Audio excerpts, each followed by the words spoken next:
y aprovecho para, ya que estamos más en un ambiente más íntimo, para presentarme y presentar un poquito la iniciativa.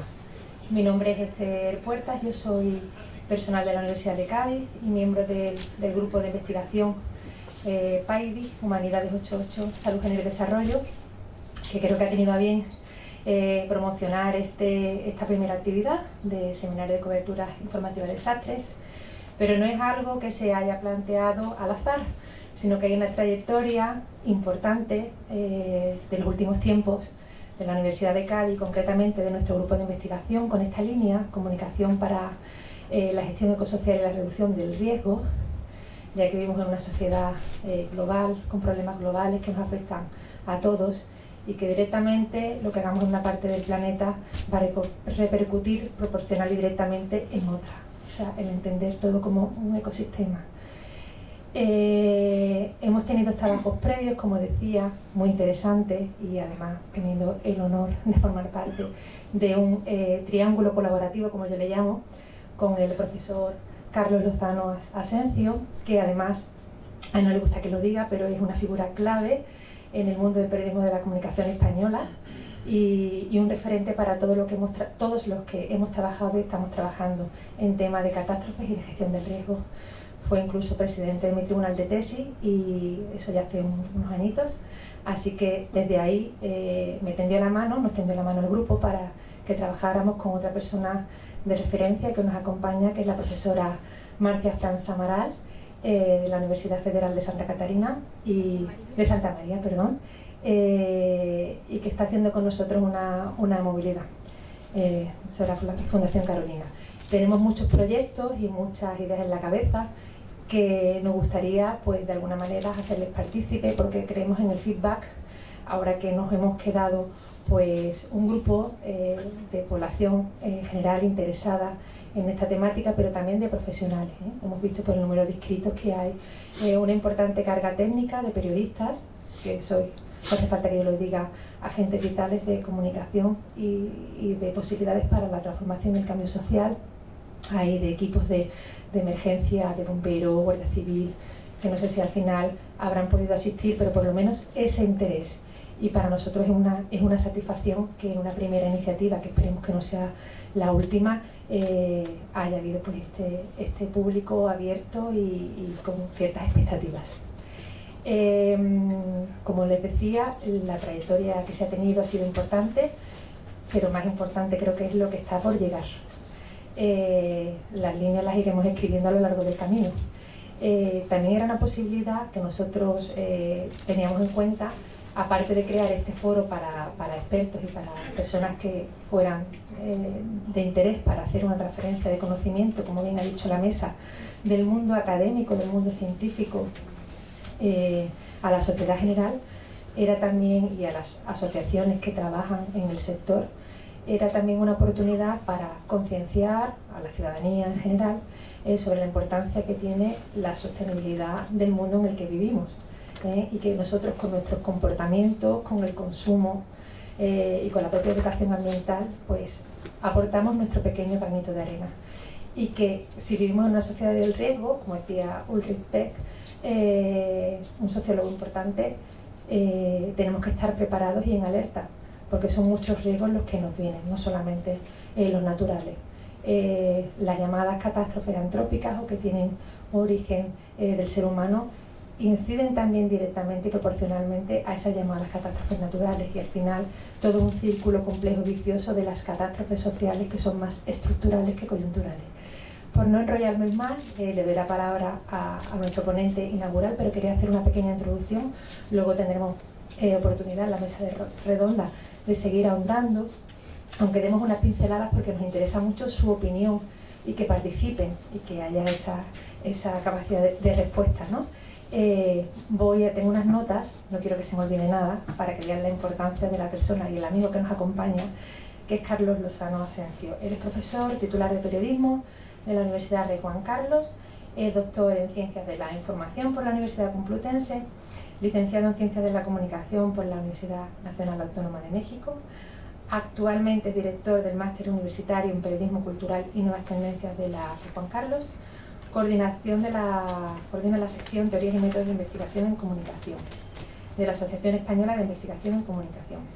Bueno, decir que ha participado en numerosas investigaciones relacionadas con el periodismo de riesgo de catástrofes, algunas de ellas, para quien esté interesado, el cambio climático en los medios de comunicación, que eran proyectos I+D, medios de comunicación y construcción social de la incertidumbre, se trataba de un proyecto internacional, el tratamiento televisivo de las catástrofes naturales en España por la Fundación MAFRE, y de sus publicaciones destacan un ensayo general sobre la comunicación del 2006, La faena de lo incierto, incertidumbre y medios de comunicación del 2010, Confiar en la prensa o no, un método para el estudio de la construcción mediática de la realidad del 2013, Periodismo de riesgo y catástrofe, en los telediarios de las principales cadenas de televisión en España 2017, en fin, no voy a seguir para no aburrirles, un extensísimo currículum y trayectoria en este sentido, y también recordarles que es importante su papel como miembro fundador del Grupo Interdisciplinario de Investigación sobre Mediación Dialéctica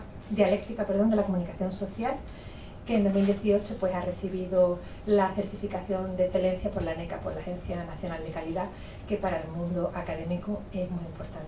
Sin más, le doy la palabra y que disfruten con su intervención. Hola. No, sí, no ha empezado, no. Bueno, muchas gracias, Esther. La verdad es que se nota que es una gran amiga y que me trata muy bien. Bueno, buenos días. La charla que voy ahora mismo a presentar está titulada Los relatos periodísticos del riesgo, las claves narrativas del acontecer de catástrofes. En realidad lo que busco con esta presentación es comentar, en función de diferentes investigaciones, libros que tengo publicados, comentar un poco el trabajo que suelen hacer los periodistas cuando se enfrentan a acontecimientos de este tipo, y también el papel que de alguna forma juegan las audiencias, las personas, los ciudadanos, cuando se enfrentan a este tipo de coberturas periodísticas. Entonces, esta es un poco la idea. Quiero imaginar que el principal interés en este auditorio ahora mismo tiene que ver precisamente con la parte periodística, la parte que tiene que ver con ello, o sea, para centrarme de alguna manera en ese tema. Bien, ¿qué decir sobre estas narrativas periodísticas? Bueno, vamos a decir que existen demasiadas informaciones continuas e insistentes, no solamente, bueno, lo que pasa es que es difícil ver un telediario, abrir un periódico, revisar algún periódico digital y que no aparezca algún tipo de información relacionada con este tipo, ¿no? Entonces, es un torrente de información sobre esta clase de eventualidades, pero que los medios de comunicación en general y los espectadores no consiguen enterarse plenamente. O sea, no hay una profundidad en la información que se suele dar sobre estos temas, y sobre todo los espectadores acuden, presencian, asisten a una serie de informaciones, no me atrevo a llamarles espectáculos mediáticos, pero es casi lo más parecido a un espectáculo mediático, en donde estamos participando como espectadores y cuando nuestra situación debería ser de alguna otra, ¿no? La prueba está en que a lo mejor en muchas ciudades hay un asalto, una agresión arriba de un vagón de metro, y la gente, antes de ayudar, saca el móvil y hace una foto.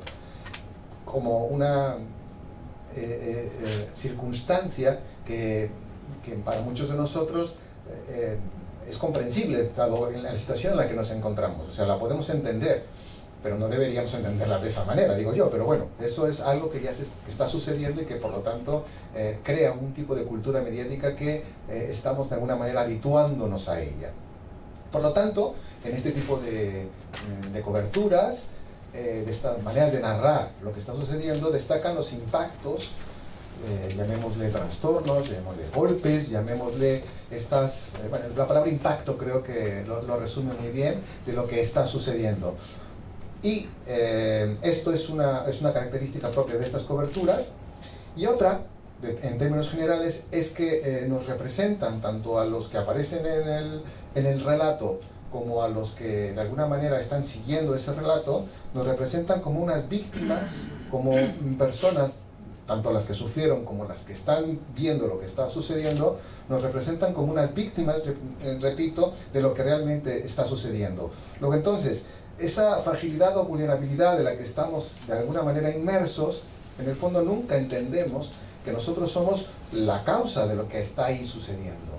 Nunca se nos, o sea, vemos esos grandes, esos fenómenos meteorológicos extremos que irrumpen con fuerza en nuestras costas, y nosotros somos, nos hacen ver que somos como víctimas de unas fuerzas incontroladas por la naturaleza, cuando lo que tendrían que decirnos es que nuestros comportamientos cotidianos están generando que este tipo de fenómenos sean de alguna manera posibles. Entonces, cuando por ejemplo en los telediarios, no sé si, bueno, es que a veces dicen que las cadenas nacionales hablan de toda España, pero es mentira, hablan de Madrid, ¿no? O sea, cuando ves el telediario nacional, en el fondo te estás viendo a ti mismo. Pero bueno, dice la chica del tiempo, ¿no?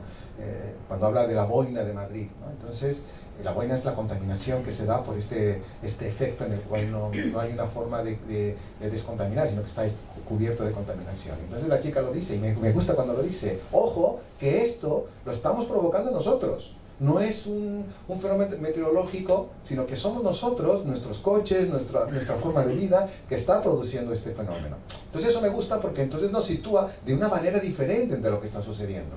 Y eso es una cosa que adolecemos mucho en la comunicación y en el periodismo. ¿Vale? Bueno, esta era la introducción, entonces vamos paso por paso para irlo viendo. Hay que distinguir dos cosas que son fundamentales a la hora de estar narrando acontecimientos de esto. Entender lo que es el entorno vulnerado del entorno vulnerable. El entorno vulnerado, como su nombre lo indica, es esa zona cero de la catástrofe.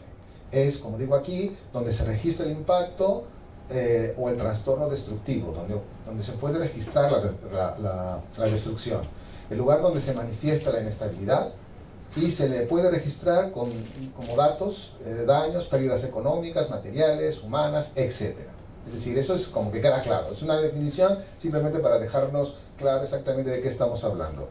Esa zona cero, ese entorno vulnerado, es una nueva situación que evidencia la destrucción del entorno, de lo que había antes. Y esto es comunicativo, ese entorno vulnerado está allí, forma parte de la realidad social. Pero nosotros nunca conocemos la realidad social tal cual es, sino la conocemos a través de los medios de comunicación.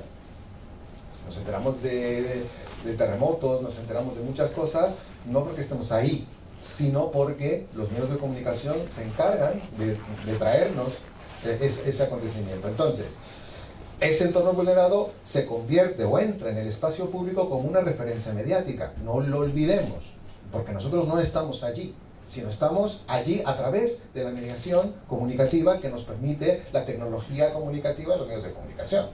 Y entonces, esa referencia mediática al mismo tiempo se convierte, y digo yo, esto es una cuestión personal, en una de las principales imágenes que más caracteriza a nuestra sociedad contemporánea. Lo que, como bien decía Esther hace un momento, de Ulrich Beck, que era el sociólogo que en el año 86 del siglo pasado definió nuestra sociedad como la sociedad del riesgo, pues hoy día, que ya ha pasado mucho tiempo de ello, seguimos de alguna manera insertados con esa característica de nuestra sociedad, ¿no? Nuestra sociedad cada día está padeciendo más trastornos catastróficos y provocados por nosotros mismos, ¿no? Por el desarrollo de nuestra propia evolución. Bueno, este es el entorno vulnerado y creo que no hay problema, lo podemos tener claro a la hora de intentar hacer una cobertura periodística. Otra cosa, y muy importante, es el entorno vulnerable, que no es exactamente lo mismo. El entorno vulnerable es una zona prevista en donde podría llevarse a cabo un impacto destructivo. No es que, sino es algo que podría de alguna manera suceder. Esto en ciencia evidentemente tiene que ver con la previsión científica, es obvio. Esta clase de lugar, zona, escenario, como lo queramos llamar, es evidentemente mucho más subjetivo. El entorno vulnerado está allí, es material, vemos la destrucción. El entorno vulnerable no estamos viendo la destrucción, pero la podemos anticipar. Y entonces esto evidentemente se construye, o sea, está delimitado por el conocimiento y es construido narrativamente por la experiencia, por la anticipación, por la información que tenemos a propósito de lo que puede suceder. Entonces, Cualquier entorno vulnerable se puede determinar como una consecuencia directa de otro espacio ya vulnerado, es decir, aquí ha sucedido una catástrofe y por lo tanto se genera una nueva situación que no ha alcanzado la estabilidad, o que es probable que ahí pueda seguir ocurriendo otra cosa, ¿no? Como una consecuencia. O bien no ha ocurrido ninguna catástrofe en ningún momento, y a partir de determinada información, ahí puede ocurrir evidente algo. Es la previsión, evidentemente. Entonces, la previsión definitiva y total es ciertamente difícil de conseguir, porque si no, no existirían las catástrofes. Es decir, si nosotros fuésemos capaces de evitar y de mitigar y de reducir todas las catástrofes que puedan existir, pues viviríamos en teoría en un mundo feliz, porque siempre hay algo que de alguna manera no estaba previsto, alguna variable que no se supo conjugar bien, y al final eso se desemboca en una catástrofe, ¿no? De alguna forma. Siempre hay, por mucho que adelantemos, siempre hay esto. ¿Qué hace el periodismo con los entornos vulnerables? Pues ayudar a confundir. Porque muchas veces dan cuenta de lo que ahí puede suceder sin que haya sucedido. Y muchas veces lo que hacen es intentar mostrar una realidad en un tono catastrófico. Entonces, a veces, donde no ha habido catástrofe, se narra, se cuenta como si ya lo hubiese habido, como si fuese a existir de alguna manera. O algún fenómeno determinado, diferente, como por ejemplo lo que sucedió hace poco en Totana, que fue un accidente de un niño que cayó, y el tratamiento informativo es tan exagerado que parecería una gran catástrofe, o incluso grandes catástrofes que podamos ver registradas nunca han tenido el mismo tratamiento que ha tenido este. Entonces ahí hay una división importante, interesante, que tomar en cuenta precisamente para poder entender estos temas. Para los periodistas y para el público en general, aquí estoy siempre pensando en los dos extremos, emisores y receptores. La información de catástrofes, por definición, no debería entenderse como catastrófica. Son cosas diferentes. La información de catástrofes debería ser lo más seria y responsable. El problema es que los periodistas, que no tienen mucha formación, le den un tono catastrófico, alarmista, sensacionalista a lo que estén contando. Eso es una opción. Y otra opción, que el receptor, al ver esto, o lo interprete como si fuese algo que le alarme. Entonces ahí tenemos un problema gordo, importante que resolver, porque estamos justamente en un dilema, ¿no? Pero, por lo menos en términos teóricos, el periodismo de riesgos y de catástrofes, evidentemente que es cada vez más frecuente, más transversal y más especializado, no debería caer en el catastrofismo, en el alarmismo, en el sensacionalismo. Ahora, ¿qué es lo que sucede? Que el periodismo de este tipo de acontecimientos actúa con una lógica donde el estruendo de alguna manera está presente. ¿Por qué? Pues porque genera más información, tiene más audiencia, está en boca de todos, es más lucrativo, los medios se pueden lucrar con esto. Luego entonces, esa tendencia en donde podemos informar de la crecida de pero que el medio quiere y el espectador demanda que el periodista ponga incluso en riesgo su propia vida, se moje, se inunde. O sea, está un huracán en Estados Unidos, es que son a veces, yo creo que hasta ya tienen producción para esto, me da la impresión, ¿no? Están ahí sufriendo con el aire y desconectamos en directo, y es lo que la gente quiere ver. Pero señores, ¿qué estamos haciendo? Estamos creando un espectáculo de esto.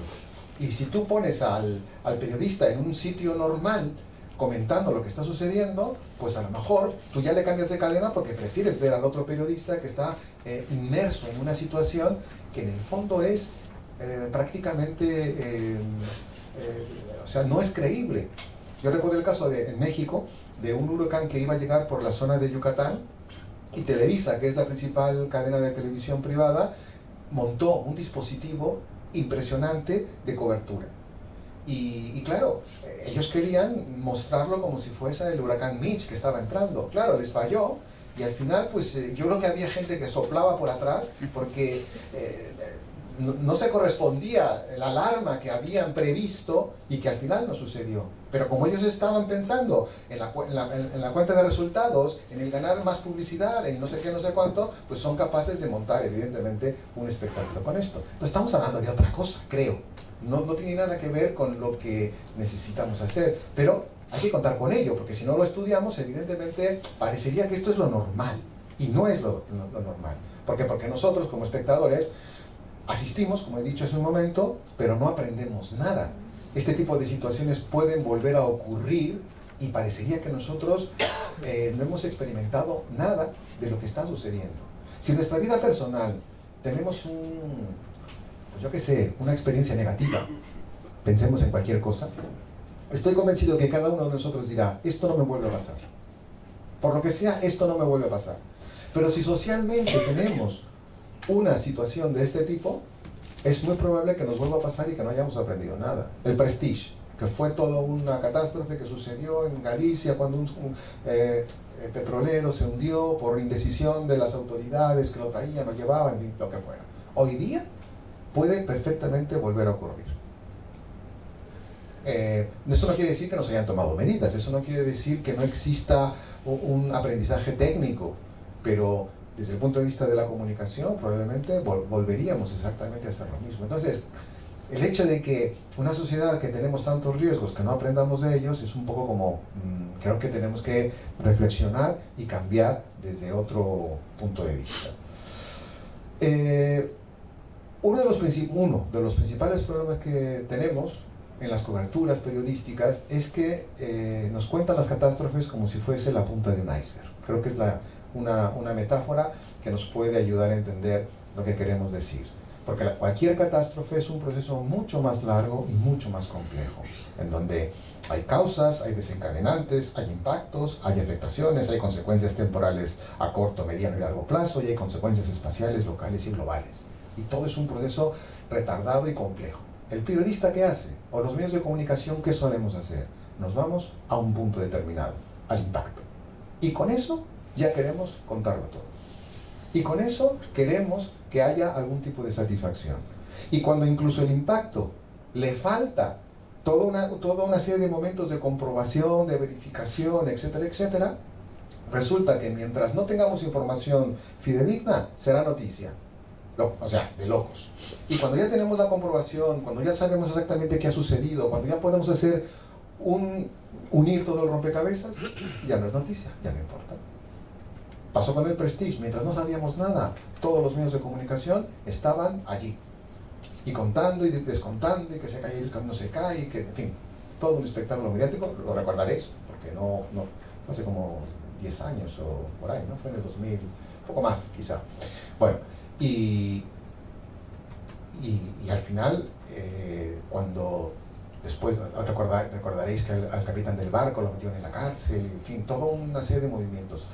Al paso de los años, cuando la justicia, que bueno, es lenta, ni modo, y cuando la ciencia, en fin, se pusieron de acuerdo exactamente qué pasó, qué dejó de hacer, en qué nos equivocamos, etcétera, cuando ya estaba todo más o menos aclarado, pues no ha sido motivo de noticia. Al contrario, a lo mejor se publicó en algún periódico en la tercera, cuarta, quinta página y nadie se enteró. Y lo peor de todo eso, que como mucha gente no cree en que eso sea verdad, en la época del fake news en la que estamos, pues como nosotros no creemos, dale que R, que ahí, ¿me explico? Entonces es un mundo inacabado. Y evidentemente pues eso hace mucho más difícil pues cualquier tipo de trabajo, ¿no? Que estamos de alguna manera metidos en ellos. Por lo tanto, las coberturas, para entendernos, o para dejarlo más o menos claro,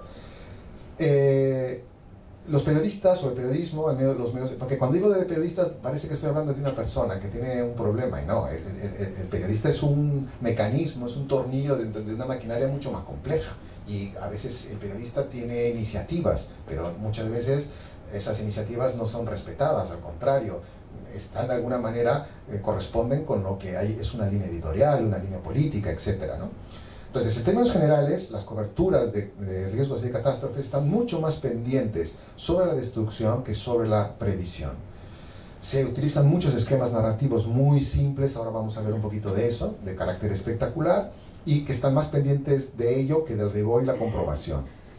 Otro elemento muy importante que también vamos a destacar es que el periodista, en términos generales, le hace falta una preparación académica especializada, de especialización en este tipo de materias, porque generalmente, pues bueno, todos los que hemos estudiado periodismo, pues sabemos que en el verano de prácticas a lo mejor tenemos la suerte o la mala suerte de enviarnos y hacemos lo que podemos como becarios, pero que al final este tipo de información no podemos sustentarnos en ese tipo de personas. Debe haber gente especializada que de alguna manera ayude y además transversal, es decir, en contacto con instituciones como Protección Civil, como bomberos, como la UME, en fin, que tienen sus mecanismos y que de alguna manera los tenemos que conocer y ponernos de acuerdo para hacer una cobertura correcta, ¿no? Y en términos generales, a la sociedad le hace falta una cultura generalizada de prevención de riesgos, es decir, aprender a hablar sobre estos temas en situaciones no de catástrofe, sino en situaciones de calma, para poder de alguna manera prever en verdad, crear en las escuelas ejercicios de simulacros, hacer cosas que de alguna manera nos ayuden a tener una previsión sobre las cosas que va sucediendo. Lo que pasa es que, bueno, tenemos esa cultura de que esto a mí nunca me va a pasar, yo soy como Superman, nunca me voy a enfermar, nunca me va a pasar nada, y por lo tanto, bueno, pues, ¿me explico? Yo tiro para adelante, a mí no me digan lo que tengo que hacer, entonces, ahí con este tipo de cultura tan característica, pues hace ciertamente más difícil todo este tipo de situación. Y otra cosa que también hay que decir de cara a los espectadores es que los nuevos avances tecnológicos en comunicación, que son muy avanzados, evidentemente ya ahora con las redes sociales y con el acceso a la información que tiene toda la ciudadanía, pues es que la mediación se hace invisible, es decir, la gente acude a los escenarios catastróficos sin saber que está allí, pero tiene la sensación de estar allí. Esa mediación tecnológica se hace invisible. No nos damos cuenta. Cualquiera de nosotros, yo lo recuerdo perfectamente cuando fueron los atentados del 11 de septiembre en Nueva York, contaba lo que había sucedido como si nosotros hubiésemos estado allí. ¿Y tú cómo lo viste? No, yo venía del supermercado, yo venía llegando a casa. Oye, tú no estás en Nueva York. O sea, tú en todo caso lo viste en la tele. Pero es que claro, mucha más gente en el orbe, en el mundo, lo vimos más por la tele que los que estaban allí. Y seguramente los que estaban allí es que no tenían ni idea de realmente lo que estaba sucediendo. Probablemente nosotros, que no estábamos allí, estábamos mejor enterados de los que estaban allí. Cuando secuestran un avión hoy día, los pasajeros saben más de lo que está sucediendo porque se conectan a las redes que lo que pueden ser capaces de ver en ese momento allí. Entonces, esta es una circunstancia que hay que tener en cuenta con sus ventajas y sus desventajas. La desventaja, ¿cuál es? Que evidentemente la gente empieza a experimentar tanto miedo, tanta preocupación, como si fuese una víctima más. De hecho, esa es una de las características de la narrativa que voy a explicar, que tiene que ver con eso. Luego entonces, esta catástrofe con estas características, como digo aquí, se construye a partir de acumular información. Es decir, no nos lo están explicando, simplemente están acumulando información y demandando la atención de la gente. Interrumpimos la programación para llamar la atención sobre un tema. Y, oiga, ¿por qué no lo comprueba? ¿Por qué no nos dice unos datos? ¿Por qué no espera un poquito la información antes de publicarla y comprueba mejor lo que está diciendo? No. O sea, esta es una primicia del periodismo desde el siglo XIX. Es mejor informar antes que informar bien. Entonces, con tal de informar antes, la gente suelta ya y ya se irá construyendo la información. Lo primero es lo primero. Y bueno, evidentemente cuando estamos con esa lógica, pues en estos temas que son realmente serios, pues evidentemente lo único que estamos haciendo es fomentar otra cosa que no es una información seria y eficiente sobre catástrofes. Para meternos un poquito en cómo hacen los periodistas, cómo abordan sus coberturas informativas, podemos decir que lo hacen desde 3 puntos de vista, o es tridimensional su punto de vista con respecto a lo que están narrando. Por un lado, como sujetos, evidentemente tienen un conocimiento e información de lo que están haciendo. Si a un periodista lo envías a cubrir, pues yo que sé, un incendio, pues evidentemente nos lleva en la cabeza un maremoto. bueno, no sé si me explico, es decir, alguna información tiene que tener con respecto a lo que está sucediendo, sabrá más o menos cómo es o qué características tiene el fenómeno que va a hacer. Luego entonces tiene una información en la cabeza que de alguna manera le va a ayudar a saber con qué tipo de material se va a encontrar. Esto es obvio, pero esto es importante para conocer cómo se construye narrativamente la catástrofe. Otro elemento es el posicionamiento, es decir, desde dónde me ubico yo para ver lo que tengo que ver, porque la mirada del periodista no es la mirada del ciudadano. De ahí que luego se confunde, se quiere decir que el periodismo ciudadano es periodismo. Perdone, no. Resulta que a veces un ciudadano está en el lugar idóneo y su narración, su punto de vista es genial, pero eso no significa que él sabía dónde estaba y qué tenía que decir o qué tenía que grabar. No, es por casualidad, pero el periodista sí sabe dónde tiene que colocarse. El periodista, cuando hace una cobertura, tiene que saber lo que tiene que decir. Bueno, cuando hace cualquier cosa. La mirada del periodista es la mirada del periodista, que no es cualquier mirada. Como que la mirada del médico, la mirada del sociólogo, la mirada del economista. Son miradas distintas, no ven la realidad de la misma forma. Es obvio. No hace mucho, bueno, sí, hace ya un tiempo, estuve yo presente por mi casa, que yo vivía en Madrid, y había un incendio. Y entonces, claro, llegaba, o sea, cerca de casa, un incendio de esos espectaculares, llegaron los bomberos, eso, en fin, parece una película, ¿verdad?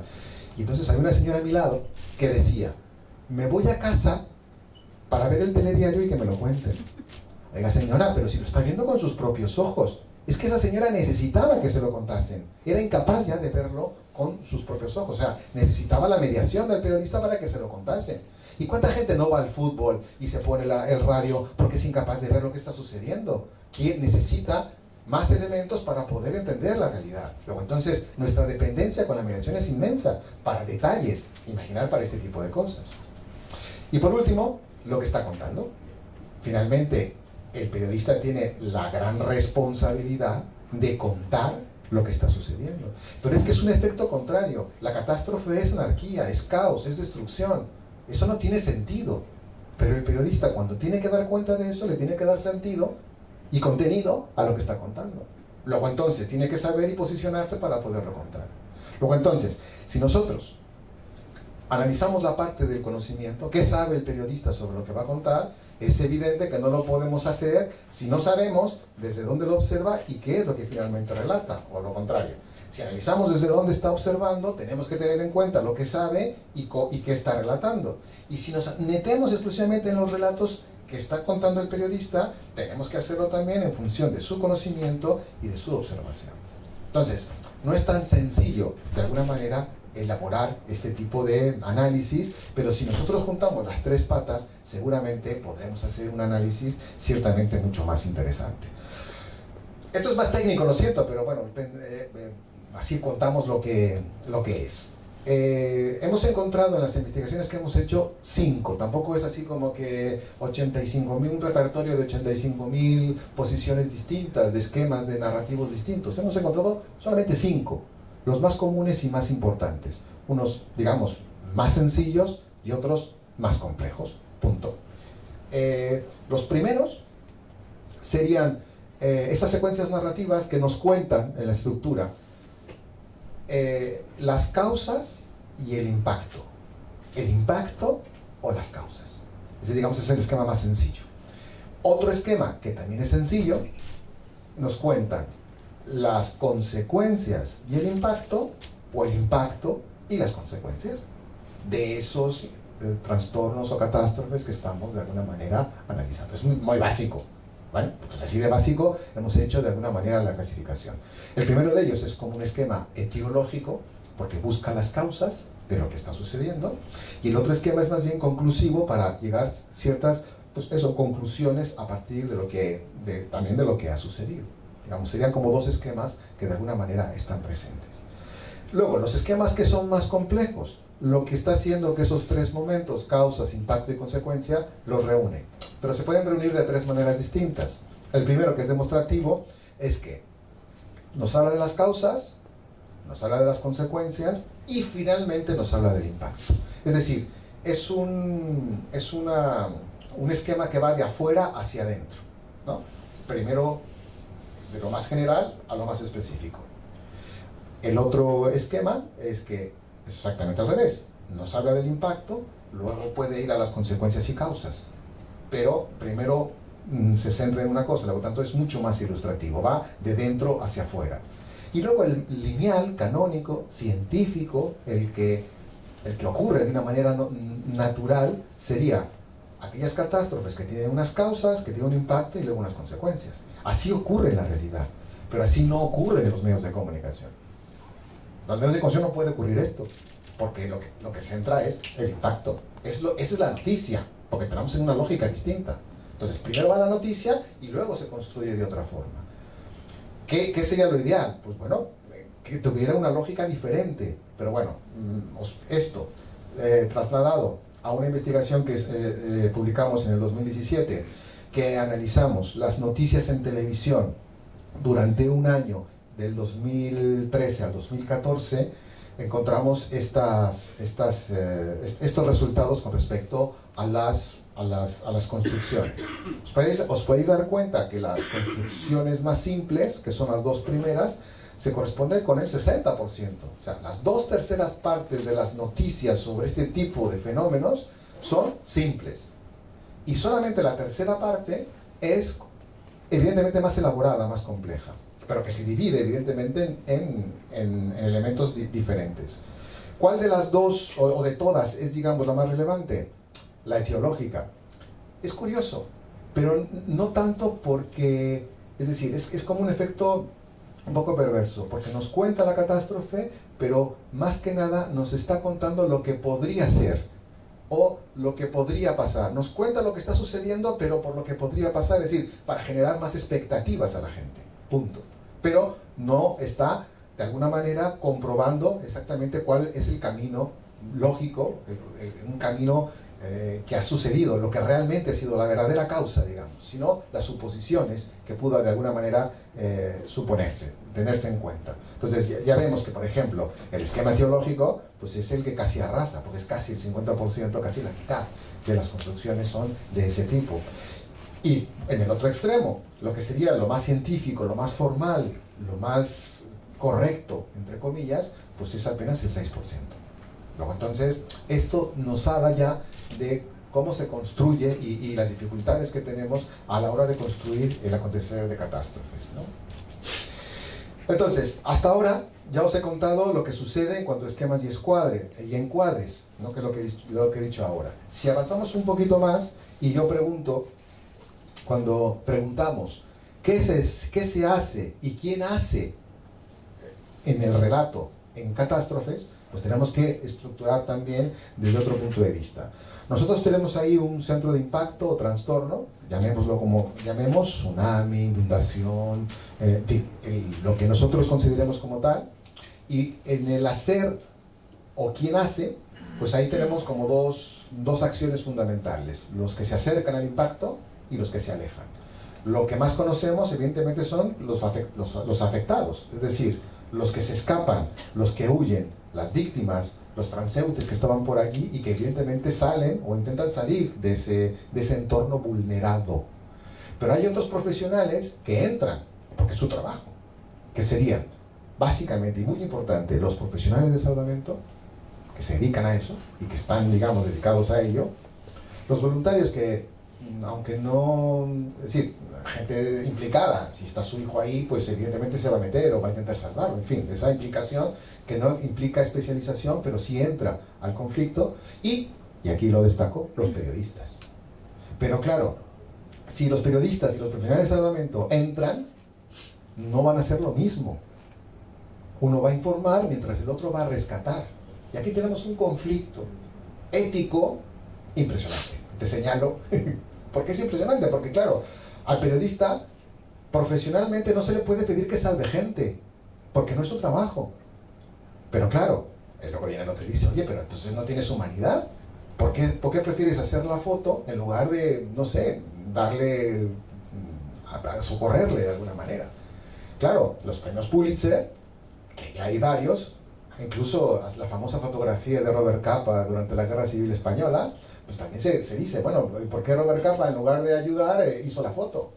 Y en el 11M hay un chico que tiene un moratón y que sí, también se hizo una imagen muy famosa, ¿no? Porque incluso no solamente es poco ético, o sea, si informar fuese poco ético, eso es un debate, pero es que también nos estamos metiendo en la vida privada de esa persona. Entonces hay otro conflicto. Entonces, ¿qué es más importante? El derecho a la información, el derecho a la protección de la vida privada. En fin, ahí son temas que no están resueltos. Y en muchos congresos en los que he estado, pues siempre hay debate sobre esto. Porque efectivamente son dos acciones diferentes y que tendríamos que ver. ¿Para qué conocerlas? Justamente para ver cómo está operando y qué es lo que tienes que estar contando. Como no tengo aquí moderadora que me diga te quedan tantos, pues yo sigo. ¿Cuánto? Quedamos como unos 5 o 10 minutitos. Vale, yo sigo. Yo cuando me digas. El siguiente punto, y es muy importante, es, ya vimos lo que sucede con los esquemas y los encuadres, ya vimos qué se hace y quién lo hace, y por último vamos a ver qué se dice y quién lo dice, ¿no? Cuando haces la cobertura periodística, hay gente que habla, que cuenta, hay testimonios, pero claro, no todo el mundo puede decir lo mismo porque no todo el mundo tiene la misma función. Y si nosotros no somos capaces de entender cuáles son esas distintas funciones, pues nos va a dar igual que hable el delegado del gobierno que la señora que pasaba por ahí. Hombre, no somos tontos, pero a ver, ¿qué criterio vamos a utilizar a la hora de trabajar con testimonios? Entonces, podemos encontrar estas diferentes posiciones de las personas que suelen narrar, ¿no? Lo que más se cuantifica son las víctimas mortales. Estas no pueden hablar, ya lo sé, pero eso es muy importante a la hora de cuantificar una catástrofe, porque en la medida en que más víctimas mortales tengamos, evidentemente tendrá mucha más trascendencia. Luego, un papel muy importante están los supervivientes, damnificados y testigos presenciales, que están de alguna manera vinculados, o porque estaban ahí cerca, o porque tienen alguna implicación mucho más importante que cualquier otra persona.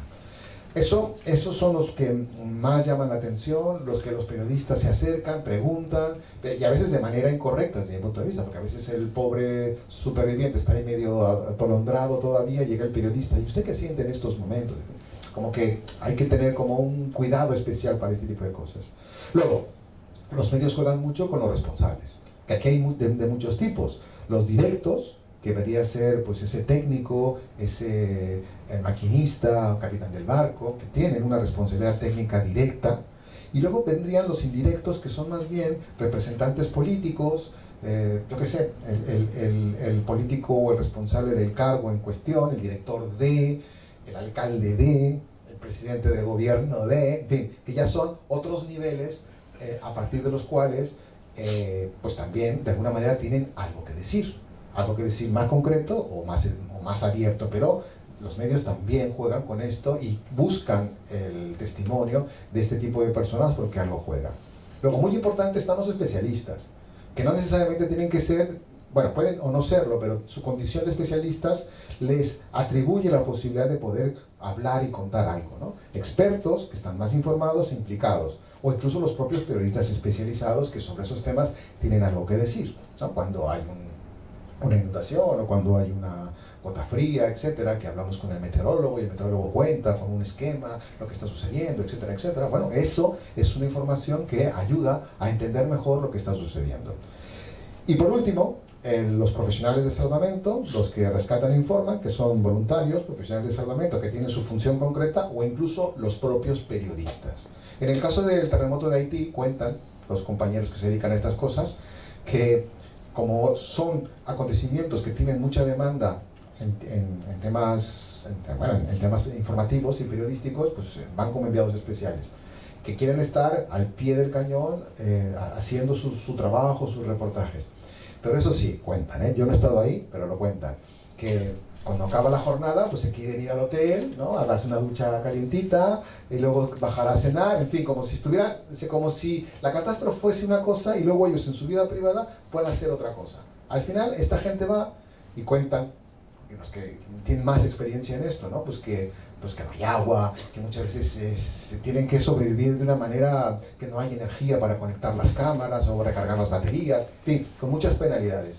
Y que luego esos periodistas que no están preparados a veces son, es decir, las propias víctimas haitianas les dan soluciones a ellos porque ellos son incapaces de sobrevivir como personas allí. Es decir, ellos creen que, claro, porque se cree que todo es un espectáculo, como si fuese un rodaje, ¿no? como si fuese una película. Yo voy a ser aquí de héroe, pero luego me voy a mi camerino y me olvido de lo que está sucediendo ahí. Pues no, señor, es que esto no es así. Pero claro, una cosa evidentemente lleva a la otra a la hora de elaborar este tipo de narraciones. De las víctimas mortales, bueno, yo aquí solamente quiero decir que el tema de las víctimas es un elemento fundamental en todo esto. El caso de Totana, que no podría considerar una catástrofe porque es la muerte de una persona, pero el victimismo es llamativo. La gente se siente totalmente identificada cuando la catástrofe se personifica. Evidentemente la gente ya tiene un elemento muy importante, y eso sucedía desde la tragedia griega, ¿vale? O sea, eso no lo hemos inventado nosotros, eso ya vendría desde mucho tiempo atrás. Entonces, la característica es que las víctimas, digo esto, o sea, no digo nada nuevo, pero sí quiero subrayar el hecho de que una víctima no tiene voluntariedad. O sea, pierde su condición de sujeto, obliga a sus propias posiciones y miradas, no es una persona. Lo que pasa es que este tipo de coberturas nos convierte en víctimas a nosotros, y nosotros no somos víctimas de nada. Y ahora ya, en nombre de víctimas, hacemos y dejamos de hacer, y hacemos hasta política. En nombre de las víctimas usted no diga nada, y en nombre de las víctimas no sé qué. ¿Os acordáis de antiguas legislaturas? Es que es manipularlo todo, evidentemente. Por cierto, la imagen es de Omaira Sánchez, que fue la primera víctima de una catástrofe que murió en directo frente a la televisión. Fue un LAR, bueno, creo que hemos escrito una cosa sobre este tema, ¿no? Bueno, fue, digamos, un personaje ya famoso, pero que mi idea es, por favor, no convertirnos en algo que no somos. Y luego los responsables políticos ya ni escribo nada. ¿Qué es lo que pasa? Pues que ellos se cuelgan medallas. Los políticos ganan elecciones y hay una gran catástrofe, van y mira, aquí Donald Trump repartiendo víveres, Obama abrazando a la gente, Bush también abrazando, o Clinton, y bueno, y aquí en España hay muchos casos, ¿no? De pronto va el político y gana elecciones porque lo ven como alguien que majo, que interesado, etc. Pero ese es un manejo. Si los periodistas, los medios de comunicación fuésemos más rigurosos, estas imágenes no correrían tan fácilmente. Pero claro, el medio de comunicación también le interesa porque tiene unos intereses ahí de alguna manera que están en juego. Bueno, yo creo que esto no hay que comentarlo porque todo el mundo lo puede entender, pero forma parte de los personajes. Si hacemos un balance, fijaos, esto sale de la investigación que os comento. Analizando este año de noticias en las televisiones, tanto públicas como privadas, a propósito de las catástrofes, prácticamente la mitad no tiene testimonios. O sea, son los periodistas que cuentan, dicen, y no hay una apertura del testimonio. La otra mitad puede que sí, pero es una referencia prácticamente vivencial, es decir, como hemos dicho, víctima, superviviente, pero nada más. Los expertos, que sería lo más interesado, pues el 8,7%. Y mezclado todavía, o sea que hay mitad vivencial y mitad experto, pues tenemos ahí también un porcentaje importante. Conclusión, los expertos, los especialistas, los que más saben, no entran en la lógica de la cobertura informativa cuando debería de ser, o cuando deberíamos tener una idea mucho más interesante. Bien, en cuanto a la receptividad, como conclusión, no es muy largo este tema, decir que este tipo de coberturas generan en los receptores dos cosas que lo tengo ya trabajado con diferentes investigaciones. Uno es la teledamnificación, que es la afectación a distancia, sentirme afectado a distancia, aunque yo no sea un damnificado, sentirme como percibir que soy un damnificado más, cosa que no es así, y que esto genera una inmovilidad y homogenización de la complejidad social, y las que se conocen como segundas catástrofes, que son movilidad ineficaz. De la primera, la teledamnificación, el receptor se siente como si estuviera en el lugar de los hechos y se siente como una víctima más. Y esto, en lugar de ayudar, en lugar de ser más cooperativo o que tenga una repercusión en la memoria, etc., pues al contrario, a la larga se demuestra que no hay un compromiso individual ni social, ¿no? O sea, es como ver una buena peli y al rato ya se te olvidó. No sé, es algo que no diferente a lo que realmente sucede. Y las segundas catástrofes es esos vuelcos de su ciudadanía que quieren donar sangre, que quieren ayudar, que quieren, no sé, coger una herramienta y volcarse. Pero claro, eso requiere una gestión mucho más compleja a veces que la gestión de la catástrofe. Entonces, claro, luego, por eso oímos, por favor, ya no donéis sangre, por favor, ya no traigas esto, ya no traigáis ropa, ¿entiendes? Porque eso hay que gestionarlo, y muchas veces esa gestión es más complicada que la misma gestión de una catástrofe. Entonces, claro, si los protocolos funcionaran, otra cosa sería. Pero bueno, estas son cosas que suceden así, fundamentalmente por consecuencia de lo que hacen los medios de comunicación. Termino mi intervención con propuestas, ¿vale? Propuestas que de alguna forma harían que esto fuese mejor. Dividido en 4 áreas. No lo leeré todo, seré rápidamente. Evidentemente, sobre el tratamiento narrativo, que es lo que hemos estado hablando, evidentemente no solamente que hay que comunicar impactos, sino hay que comunicar causas y soluciones. Si nosotros comunicamos causas y soluciones, probablemente haremos un mejor favor. O sea, no hay que centrarnos en los impactos. Y esta información hay que socializarla con problemas sociales y hablar de los problemas sociales. O sea, por ejemplo, la salud, la economía, el acceso al agua, la seguridad alimentaria. Son cosas, son contextos sociales que de alguna manera ayudarán a entender mejor esa inundación, ese incendio, esa punta del iceberg, que es lo que parece que nos llama la atención. Pero eso tiene un contexto y el periodista debería saber contextualizar mucho mejor esto. Y esa información, pues, contextualizarla en realidades cercanas, en espacio y tiempo, o sea, que no sea algo ajeno, algo que, bueno, pues si doy a lo mejor 50 euros, pues ya tengo la conciencia tranquila y resulta, no, o sea, no es necesariamente así. Y por último, se recomienda que los medios de comunicación dé cuenta también de iniciativas ciudadanas, que no solamente nos hable de lo que hacen las instituciones dedicadas a este tema, sino que también cuenten lo que la ciudadanía está haciendo en torno a estos temas. Muy importante también, lo diré rápido, que el periodismo no deje de lado la divulgación de la ciencia. Es decir, en la medida en que más ciencia circule, esté en manos de la gente y de los periodistas, evidentemente haremos un mundo mucho más previsible y por lo tanto mucho más, con más herramientas para poder controlarlo y saber responder en situaciones concretas. Entonces, la ciencia no debe estar alejada, porque luego en nuestra propia formación periodística es un problema que tenemos las facultades de comunicación. Yo soy de publicidad, yo soy de letras.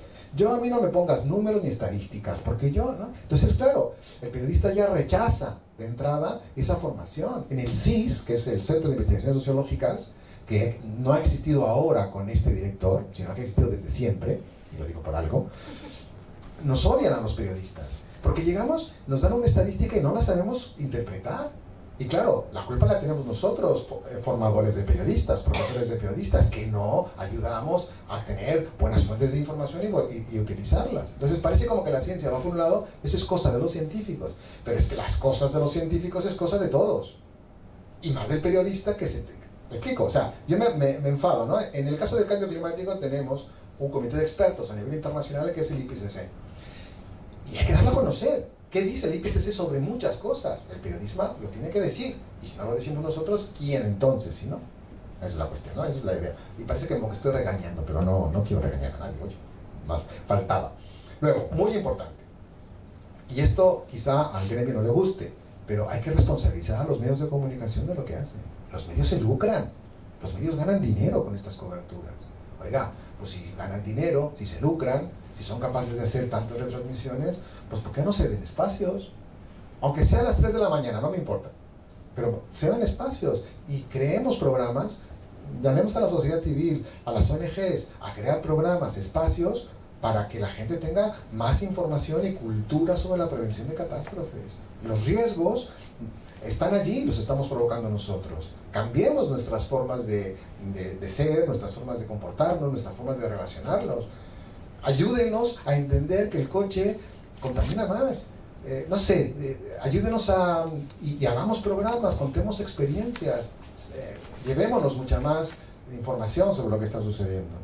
Los medios tienen mucha responsabilidad y hay que señalarlos como responsables de esto y algo tienen que aportar. Por último, es evidente que los periodistas se tienen que especializar y hay que crear en este ámbito, pues eso, una especialización, asignaturas, maestrías o másteres, doctorados, en donde haya un tratamiento mucho más interdisciplinario. Es evidente, porque esto el periodista puede aportar algo, pero se tiene que alimentar de otras especialidades para poder de alguna forma llegar a hacer un tratamiento periodístico relevante. Y nada más. Muchas gracias.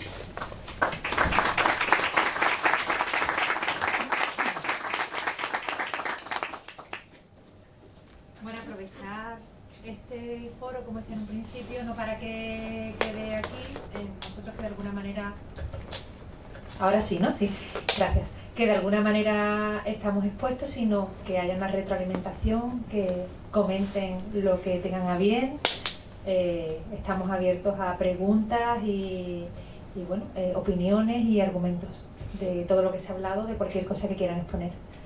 De hecho, bueno, voy a ir tomando nota para si luego incluimos en conclusiones, y si alguien no se encuentra cómodo haciéndolo de manera un poco pública y general, vamos a pasar en los próximos días con todas las direcciones de correo que nos han facilitado a través de la inscripción, una serie de preguntas que vamos a considerar claves y luego para sacar un documento para hacerles partícipe directamente también del seminario. Y como he dicho al principio, queremos que sea algo que construyamos entre todos los que estamos, por lo menos presentes. Así que alguien que se anime a abrir, me parecería interesante, aunque luego tenemos a José Antonio Aparicio, que también es una persona, una figura clave en este seminario. Tenemos a compañeros, veo, ¿no?, de bomberos, protección civil, si quieren decir algo sobre su experiencia con los medios de comunicación un poco en la gestión de las emergencias, o a los propios compañeros comunicadores y periodistas. Por favor. Venga, estupendo. No tenemos micrófono, pero... Sí. ¿Habla alto? Más que una pregunta, una afirmación, que es cierto, ¿no? La escasez de la cobertura de la prevención de las catástrofes, ¿no? Por ejemplo, en la bahía de Cádiz tenemos un alto riesgo de sufrir un maremoto. Sí. Eso es una situación que se va a dar según todos los expertos en algún momento. Lo que pasa es que no tenemos certeza, obviamente. No sabemos cuándo va a ser, no está dentro de la agenda política, no está dentro de la agenda mediática. No sé si se lo pueden resolver las personas que se encargan de saber si existen unos protocolos de actuación incluso para la ciudadanía. Entonces, simplemente afirmar el hecho de que es cierto, es decir, hay ciertas catástrofes que porque no interesan o porque tienen un periodo de que pueda ocurrir que es demasiado largo como para poder preverlo de alguna manera, no entran dentro de la agenda mediática, y la ciudadanía no tiene ni siquiera la conciencia de que eso puede pasar, y no sé hasta qué punto los medios, por supuesto, tienen responsabilidad a la hora de informar sobre eso, pero incluso no entra dentro de la agenda ni de presupuesto, ni de política, ni de nada, ¿no? Hasta que ocurre, y a partir de ahí vendrá la exposición de la catástrofe como algo mediático, como algo que se podía haber prevenido antes. A ver, yo creo que una cosa importante, un plan de prevención en este sentido no le corresponde a los medios de comunicación hacer. O sea, eso es una tarea de gobierno, de salvamento, protección civil. Son ellos los que tienen que hacer y decir esto. Ahora, los medios de comunicación no pueden ser ajenos a ello, al contrario, tienen que haber espacios precisamente para darle apertura a esta información y conocimiento, y dependiendo de, como yo suelo decir, ¿no?, a cada país o cada zona geográfica sus catástrofes, a cada época histórica sus catástrofes, porque esto va evidentemente variando. En México, por ejemplo, nosotros sí tenemos que eso no significa que sea la panacea, pero sí hay una cultura de prevención contra los terremotos, porque es una ciudad que vive continuamente con los terremotos. Hemos tenido 2 terremotos, además en la misma fecha, un 19 de septiembre, con 32 años de diferencia. Yo te puedo decir que, es decir, lo que es Protección Civil, Cruz Roja, en fin, las instituciones que se dedican a ello, hubo un gran avance del terremoto del 85 con respecto a lo que pasó en el... ¿Fue 2017? No, fue 2015. 2016, bueno, fue hace poco, el 85 y 32 años después. 2017 fue. 2017. Que me pareció hace poco, bueno, hace 2 años, sí, 2017.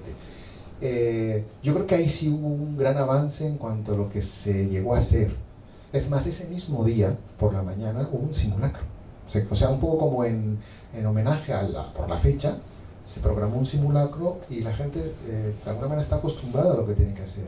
Yo nací desde pequeño en la Ciudad de México, bueno, nací en la Ciudad de México y viví hasta la adolescencia, desde venir a España, y yo crecí con esa cultura. Ya nosotros distinguimos entre temblar y terremoto. Aquí no, aquí todo es terremoto. Allá, cuando es temblor es un terremoto pequeño, ¿entiendes? Y ya cuando es terremoto es fuerte. Pero allá nosotros distinguimos el oscilatorio del trepidatorio. Y fíjate, es una cuestión muy técnica, pero nosotros allá lo manejamos como algo normal. El oscilatorio es este, el que te marea así. El trepidatorio es este, el que saltas. Es el peligroso, porque ese es el que rompe estructuras y demás. Entonces yo desde pequeño me acuerdo que me lo decían mis padres y en la escuela. Si hay un terremoto, lo que primero pilles, ponte debajo de una mesa, por si se puede caer. O vete a los quicios de las puertas, porque eso te puede ayudar. Y cuando tú, por ejemplo, en la Ciudad de México vas a alquilar un piso o incluso a comprar una vivienda, lo primero que te dicen es, cuando tengas que huir, y hay carteles, ¿no?, que a veces ni las vemos en los hoteles, ni los vemos, pero allí como que es más obligado. Si tienes que salir corriendo, ¿para dónde vas a correr? O sea, ya tenerlo en la mente, un esquema mental. Si tengo que salir corriendo, voy a irme por aquí, y saliendo a la calle voy a la izquierda o a la derecha, me voy de frente porque aquí hay unos cables que se pueden caer. En fin, esa es una composición del lugar y de alguna manera, pues bueno, vives con eso, para bien o para mal. Evidentemente, en una situación de riesgo eso te va a ayudar. Entonces, claro, ahí tenemos la conciencia de que hay terremotos y que por lo tanto no podemos dejarlos pasar. ¿Que podría ser mejor la educación? Evidentemente.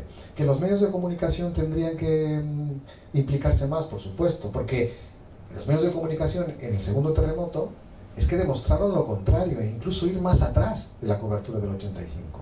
Porque incluso hasta Televisa se inventó una víctima y le pusieron nombre, Frida. O sea, estaban sacando a una niña que no existía. Y estaban todos los... O sea, es así como el delirio ya, ¿no? Bueno, eso te habla de la distinta implicación que hay. Bueno, en el caso de Cádiz, yo es que desconozco, pero desde mi punto de vista debe haber algún plan ya establecido. Los responsables evidentemente son las instituciones pertinentes, pero los medios de comunicación tienen que estar implicados en ello y de alguna manera ayudar a que eso funcione, porque el periodista, como ves, no salva a la gente, el periodista informa y tiene que informar bien, pero evidentemente este tipo de cosas se tiene que asesorar, se tiene que ayudar. O sea, ahí el periodismo no tiene la responsabilidad de sacar un plan concreto, ¿no? No hay una cultura de la prevención, como ha comentado México. Eso sería lo ideal, que hubiese una cultura de prevención que no se puede informar más allá de la anécdota de se han cumplido 200 años del maremoto y a partir de ahí sí hablar de lo que se está haciendo, de lo que puede haber sobre la mesa, pero más allá de eso, y ahora de verdad, si ocurriera la catástrofe, que esperemos que no, sería terrible. Es decir, no hay un protocolo de actuación, no hay nada que no sepa. Mira, creo que te has adelantado un poco a algo que vamos a discutir después y que aparte es una propuesta también que lleva un poco este encuentro, ¿no? Todo lo que las ideas que salgan de aquí y los investigadores y un poco todo lo que estáis participando va en la línea. Tenemos al investigador José Antonio Aparicio Florido, que bueno, es un gran investigador, además trabaja sobre el terreno y sobre el tsunami porque él ha escrito muchas cosas, la gran ola, puede hablarte mucho, ¿eh? Lo tenemos aquí, luego va a tener su intervención y además va a ser pues eso, de contarnos toda su experiencia, su trayectoria profesional e investigadora. En cualquier caso, como te digo, vamos a trabajar un poco este grupo, que además abrimos a la comunidad, para que se quiera integrar, porque consideramos que es fundamental. Nosotros, por ejemplo, del grupo de investigación En el año 2012-2013 ya codirigimos varias tesis final de máster. Teníamos un máster de investigación e innovación en cuidados de salud y 2 de ellas fueron sobre la gestión de la emergencia y de la reducción del riesgo en caso de maremoto en Cádiz. Entonces los alumnos, con muy buen criterio, tuvieron entrevistas, buscaron un fondo bibliográfico importante sobre proyectos europeos en los que Cádiz, a través de distintas instituciones, estaban implicados, y aún así las conclusiones fueron también en el mismo sentido tajante, que la sociedad no estaría preparada y que no habría una verdadera coordinación entre los actores. De todas maneras, tenemos al experto que luego nos puede hablar mejor, pero en consonancia con lo que decía Carlos, si nosotros y también nuestro experto pues en distintos foros, colegios, yo sé que él ha tenido la experiencia de hablar, pero si nuestros propios familias, niños, mayores no saben cómo actuar, no solamente la sociedad en su conjunto, algo tendremos que plantearnos, porque somos una ciudad que vivimos por y para el mar. Tenemos varias preguntas, así que vamos adelantando. Tenemos al compañero, el señor que nos había levantado la mano. Sí, soy José Manuel Calvo, soy coordinador de Protección Civil del Ayuntamiento de Cádiz. Trabajo en estos lindes y entonces, bueno, apuntar varias cosas. La primera, que el político, respecto a la preocupación hacia los servicios de emergencia, lo tiene muy claro. Su contrato es de 4 años y el problema de ese contrato de 4 años es que los resultados de la prevención no son tangibles. Invertir en prevención no es tangible, pero vamos, le pasa al político, le pasa al señor que monta una cafetería. Cuando compra la cafetera, desde el minuto 1 está haciendo café y venga 1 euro, 3 euros, 3 euros, pero compra un extintor y lo más probable es que en 20 años no lo use, que es el tiempo máximo de vida de un extintor, o le pedimos que monte señalítica o cualquier otro sistema contra el incendio y lo más seguro es que no lo use en sus años. Entonces, esa falta de tangibilidad hace que esto caiga al olvido, que no tenga interés. En cuestión de comunicación, que es el foro que aquí nos trae, hemos hablado bastantes veces sobre que muchas ocasiones la cobertura periodística viene por el interés político y a su vez ambas en función de las veces que esto ocurre, de la probabilidad que tenga de ocurrencia al día. Hoy ya podemos ver en el telediario o en los informativos cuánta gente ha muerto en accidente de tráfico. Eso es cabecera de informativo casi todos los lunes y algún domingo por la noche. Este fin de semana nos hemos dado desplazamiento y han muerto 3 personas, han muerto 7, han muerto 14. De vez en cuando mueren 4 o 5 motoristas seguidos, ahí se resalta el punto. Y no sé cuántos eran motoristas. Cuando hemos tenido la época de las mordeduras de los perros peligrosos, pues todos eran perros peligrosos. Los caballos daba igual, si un caballo daba una coda, da igual, no. Aquí eran los perros peligrosos. Tenemos el tema de la violencia de género, una gran catástrofe que padecemos todos, ¿no? Por activa o por pasiva, por cercanía o por solidaridad. Sin embargo, no nos damos cuenta que no es precisamente la primera causa de muerte. El suicidio es la primera causa de muerte no natural que tenemos en nuestro país o en nuestros países. Sin embargo, no se le da ningún tipo de prevención ni publicidad. ¿Por qué? Porque no ha creado alarma social, es algo como tabú. Entonces, en cuestión del tema del maremoto, evidentemente va a ocurrir, el maremoto va a ocurrir, las leyes naturales son muy sabias de esto, y está claro que lo que ha ocurrido una vez, eso lo acepta la catedrática señora Buffon, lo que ha ocurrido una vez volverá a ocurrir, sin duda, y lo que no ha ocurrido puede que ocurra. Entonces el maremoto volverá a ocurrir, no sabemos cuándo. Entonces vosotros los medios de comunicación hacéis un trabajo importantísimo en hacer pues lo que Sion Yeso define, el cuarto poder. Sois la presión que los funcionarios necesitamos para poder hacer nuestro trabajo. Porque claro, cuando a un político que está colapsado con las cuestiones sociales, la vivienda, no sé cuánto, llegamos nosotros y le decimos alcalde o alcaldesa que venga a hablar de los maremotos y este tío está chalado, perdido, mal maremoto ahora, coño, si yo tengo aquí un problema de un desahucio de no sé cuánto, que me está quemando, me va a hablar ahora de un maremoto. Entonces, vosotros los medios de comunicación hacéis un trabajo muy importante en ese sentido, muy importante, que es apretar la tuerca, para que nosotros tengamos el campo, es decir, contar nuestras experiencias, que las contéis es magnífico. Yo por eso vengo a este foro, por eso estoy muy en sintonía con vosotros. No, pues sí, pero vamos, voy a dar una ponencia, no es el caso. Sí, vamos a contar contigo 100%, así que tenemos más oportunidad de tener encuentros y esto. Otro compañero que era periodista y luego la señora compañera. Hola, buenos días. Hay una realidad, y en esto entra a colación de lo que estaba comentando el compañero, cuando se intenta uno anticiparse y hablar de planes de prevención, de protocolos y cosas así, la respuesta más habitual de los políticos es que no queremos crear alarma social. Entonces, creo que estamos, no sé si es que nos tratan como menores de edad por sistema, o si hay miedo, o si verdaderamente somos una sociedad hipocondríaca. Evidentemente, en muchos casos no somos una sociedad capaz. Habría que ver cuánta gente realmente presta atención cuando la azafata de un vuelo te explica dónde lo del chaleco, igual creo que es muy poca, ¿no? Y eso es un ejemplo puntual de cómo podemos prestar verdaderamente atención a las catástrofes, en cómo en serio nos tomamos cuando hay un simulacro, o es un cachondeo, o es hoy tenemos un rato menos de clase, o de trabajo, o de lo que sea, ¿no?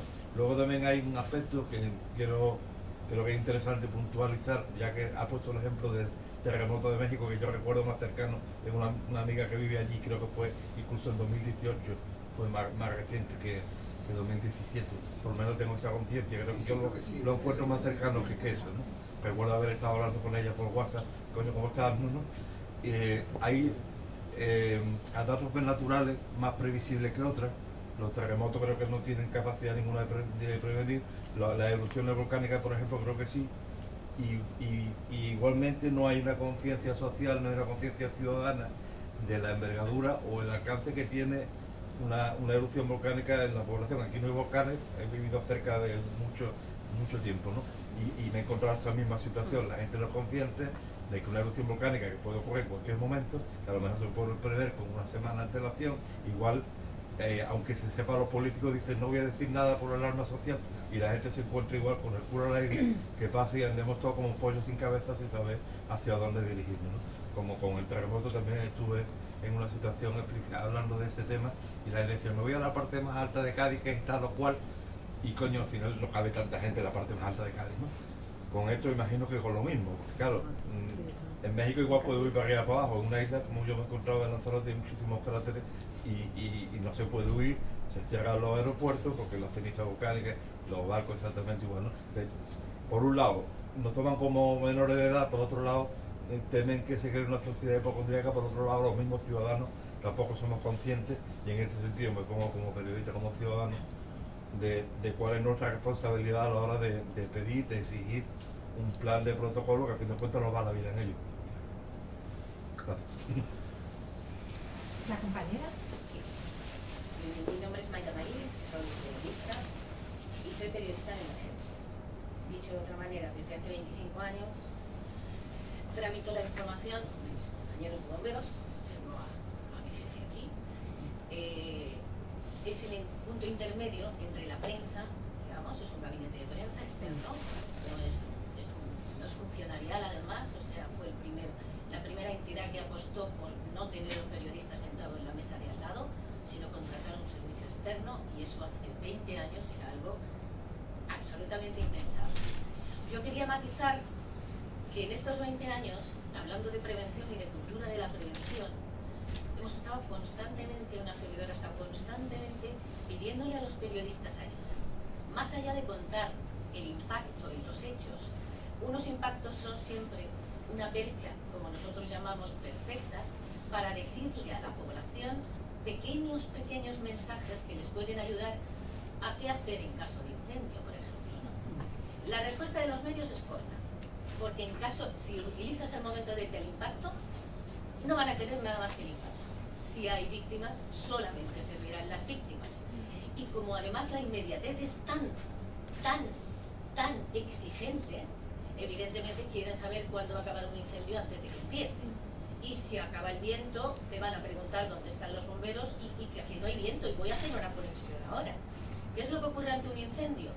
Que los periodistas seguimos escribiéndolo mal. Porque si seguimos poniendo en cabecera de una incidencia, de una actuación de incendio, de un incendio en concreto, no sé cuántas, 200 personas evacuadas de tal lugar. La evacuación no siempre es necesaria. Estamos influenciados por la tele, nuestras casas no son como las americanas y no están hechas de madera, los incendios no se pasan de una casa a la otra, y si el incendio no está en tu casa, el lugar más seguro y de donde puedes ayudar más a tus vecinos y a tu familia es quedándote en tu casa. Y naturalmente, a no ser que los servicios de emergencia, que están aquí, los servicios de rescate, los servicios de emergencia, los coordinadores, digan lo contrario. ¿Qué es lo que ocurre? Que cuando tú ves un titular que dice 300 personas evacuadas, cuando tengas un incendio te vas a autoevacuar y el fuego te quema, pero lo que te mata puede estar en la escalera. No debes acceder a ciertos sitios. Entonces, cuando le pides a un periodista coletilla qué hacer en caso de incendio, hablas con ellos. Que no, eso no es así, porque no lo ponéis en el titular. El consejo viene en las dos últimas líneas y ya sabéis que las notas se cortan por abajo. Entonces, aunque tú lo coloques en cabecera, bomberos aconseja esto, el periodista solo lo publica cuando un día no tiene nada que hacer y te dice, a raíz de lo de otro día, ¿qué tal si hacemos un reportaje sobre este tema? Y ahí estás perdiendo la posibilidad que el impacto ha dado a la sociedad de estar atento a esa situación. Y por lo tanto, el valor de ese otro trabajo se pierde. Y son 25 años diciendo lo mismo. Y siguen haciendo las mismas preguntas de la misma manera. Yo sé que nuestra situación es muy mala, la situación de la prensa es muy mala. Ahora va a ser todavía peor porque vuelven recortes tremendos. O sea, el mayor índice de despidos en época de crisis ha sido en los medios de comunicación y en la prensa. Se trabajan unas condiciones pésimas, los sueldos son de juguete, absolutamente de juguete, cuando no son gratis, que también existen. Cualquiera se cree periodista, algo que hacías alusión también antes, y por lo tanto cualquier blog es un medio de comunicación y la sociedad y las redes son tan fuertes que nadie ahonda un poquito más allá para creer, no creer o valorar positivamente una buena información de una información que puede ser nefasta. Entonces, por mi parte, la experiencia es constante y todos los días. Ahora mismo Telecinco estaba pidiéndome imágenes de un accidente de tráfico que tenía un fallecido cuando yo envié la información ayer, pero que hay dos al final de la tarde, esos días que las informaciones se quedan cortas porque uno de los heridos falleció posteriormente, ¿no? Y quiere imágenes, solo quiere imágenes. Y las imágenes que yo tengo no son escabrosas, porque nunca voy a enviar una imagen escabrosa. Entonces, pelear con todo eso y conseguir el apoyo de los medios, que yo hice el trabajo de investigación sobre producción informativa en situación de emergencias.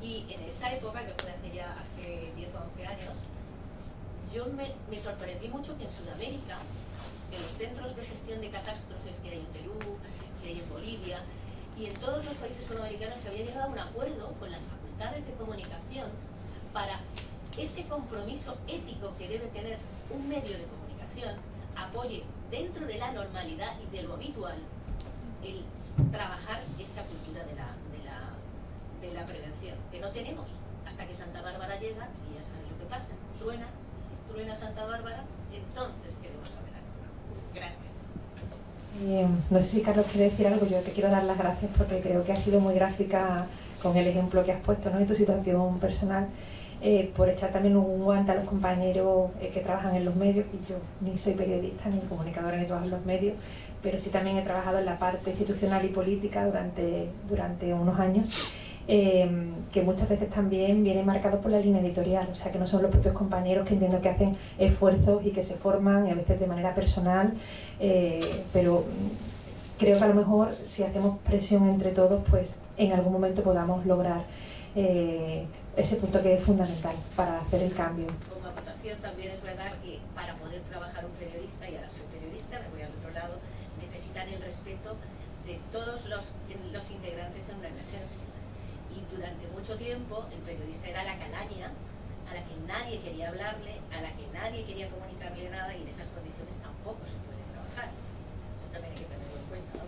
Para los responsables de las emergencias. Es importante que hablen y que cuenten de primera mano lo que pasa, porque si no lo va a contar el vecino de enfrente como lo ha visto. Y entonces ya hemos perdido la oportunidad de dar esa información fidedigna. Luego otra cosita que, así para puntualizar de lo que has comentado, bueno, yo la experiencia que tengo más por el tema de la tesis, porque estuve viviendo allí, ha sido en Nicaragua, que trabajé, bueno, el huracán Mitch desde el año 98, y mi experiencia, por ejemplo, por eso digo que no es extrapolable a lo mejor en todos los países y más de Latinoamérica por la diferencia de las realidades, pero allí me sorprendió todo lo contrario. O sea, allí lo que decía Carlos antes es que sí que hay una dramatización de la noticia brutal, y hay heridos y gente que está muriendo, y te ponen la alcachofa justamente en el momento. O sea, no hay ningún tipo de filtro de la noticia, y estás viendo desde la televisión o de la radio lo que está pasando con testimonios de primerísima mano. O sea, que no hay ni siquiera ese recorte de la noticia o sea, que ellos, que muchas veces también, aunque haya configuración de protocolos o de decálogos sobre la ética periodística, que luego el compañero nos va a hablar, una cosa es en el plano institucional y otra cosa luego es la realidad del día a día. No sé si hay alguien más o Carlos quiere comentar algo. Yo quería comentar que muchas gracias, porque tu experiencia ha sido como mucho más ilustrativa que yo aquí hablando y hablando, es decir, ha sido muy buena. Solamente comentar que en el grupo de investigación en el que yo estoy, que es un grupo interuniversitario, incluso internacional, y la Fundación ECODES, que igual te suena, estamos haciendo una iniciativa que me parece interesante en relación al cambio climático. En marzo, el 6-7 de marzo, va a haber un encuentro internacional en San Sebastián sobre cambio climático. Y estamos haciendo una iniciativa que me parece importante, y es hacer un decálogo para el tratamiento informativo del cambio climático en los medios de comunicación en España. Y lo que queremos es que periodistas y sobre todo medios de comunicación, porque luego los jefes son los jefes y el periodista hace lo que le dice el jefe, se comprometan a tener unos mínimos para tratar estos temas en los medios de comunicación. Y es un poco lo que en las conclusiones que yo más o menos traje decía, ¿no? Hablar de ciencia, hablar de iniciativas ciudadanas, hablar de palabras que a lo mejor el efecto, la huella de carbono, en fin, de palabras que a lo mejor no suenan, pero que hay que repetirlas, hay que decirlas para que la gente se vaya haciendo con ellas, ¿no? Introducir en los menús, así como existía la factura a la sombra, se parece a la seguridad social, pues hacer menús con huellas de carbono. Es decir, usted quiere esta ensalada, pues mire lo que realmente tendría que pagar si cotiza. No sé si me explico, ideas de este tipo para que la gente tenga un poquito más de sensibilidad, ¿no? Bueno, entonces haremos bueno, ese es el plan, esperemos llegar a él, y que haya un compromiso por parte de todos los medios y periodistas para que se cumpla ese decálogo. Nada más, era ese comentario. No por ser pesimista ni por echarle sombra ni nube a lo que está diciendo, tengo la sensación, y creo que igual otros compañeros periodistas la pueden compartir, que cada vez es más extensa, más amplia la banda de diferencia entre los profesionales y las empresas periodísticas. Cada vez más, yo por lo menos tengo esa sensación de que las empresas periodísticas funcionan más como multinacionales, como busca solamente el beneficio y no tanto la información. Creo que ahí cada vez resulta más difícil identificar los medios con los profesionales de los medios. Entonces, ese tipo de informaciones, por lo mismo que decía antes la compañera, y por haber estado también en gabinete de comunicación, haber estado en medios, es muy difícil conseguir que quien está arriba respalde ese tipo de informaciones cuando no son llamativas o no son rentables, o cuando alarman a la población. Y para colmo, la culpa la tenemos las universidades, porque los formamos bien, hacer bien las cosas, pero cuando llegan al medio es que tienen que hacer lo contrario. Oiga, ¿Qué quieren? Entonces, que yo desde la universidad le enseñe ya mal las cosas. No, o sea, a los chicos hay que enseñarles como hay que enseñarles, hacer bien las cosas. El problema es que luego los medios, por eso la universidad y la empresa están como desfasados. Y yo creo que ahí es entrar en el detalle. Yo creo que tendríamos que, efectivamente, insistir en que dar cuenta de eso. O sea, la solución yo no la tengo, ojalá la tuviera. Yo creo que es foros como este, experiencias, tener iniciativas, y quizá al mediano o largo plazo lo consigamos. Y lo tenemos que conseguir, claro. Una cosita. Hola, Carlos. Enhorabuena, me ha gustado mucho tu presentación.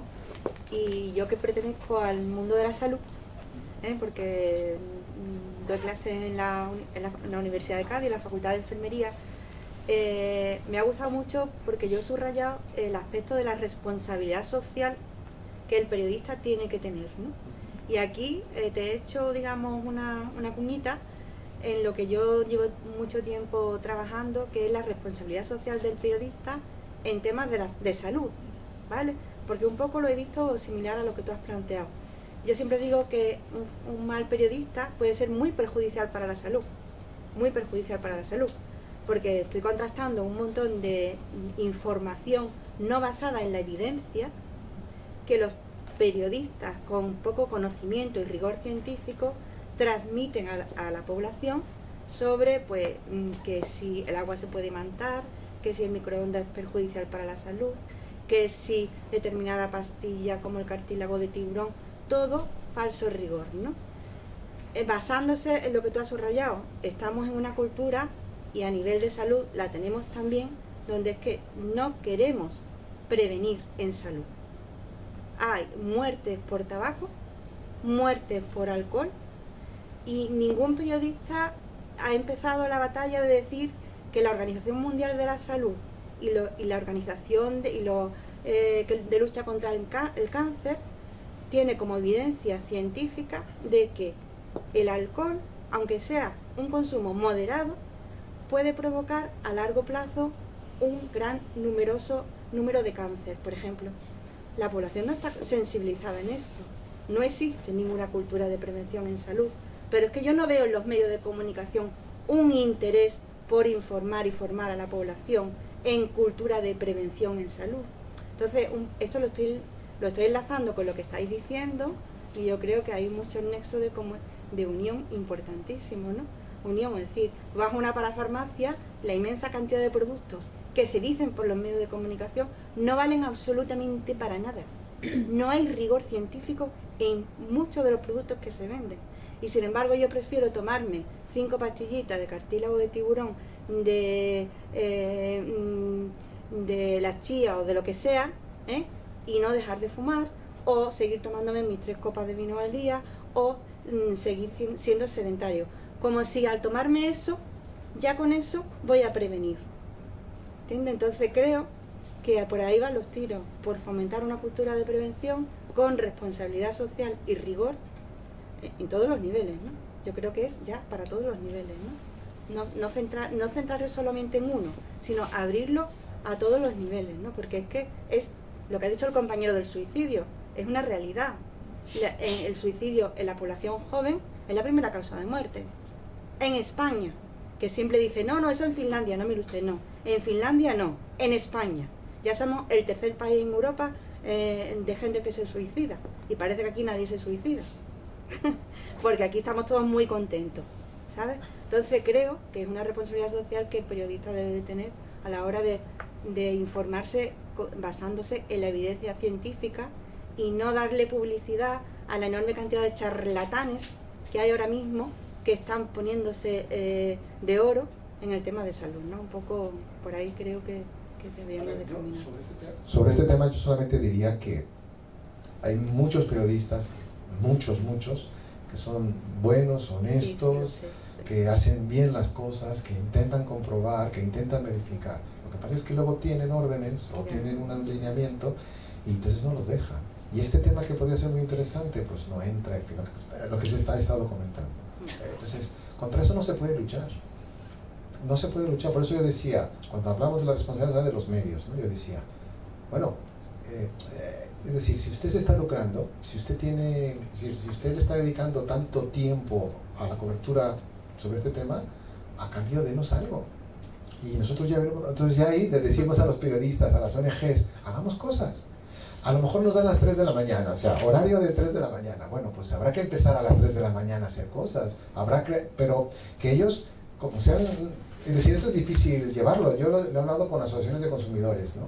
¿Cómo hacemos para que haya algo en el que el medio diga, bueno, yo me lucré, utilicé tantas horas en esta cobertura de catástrofes? Tantas horas, no sé, pone un número.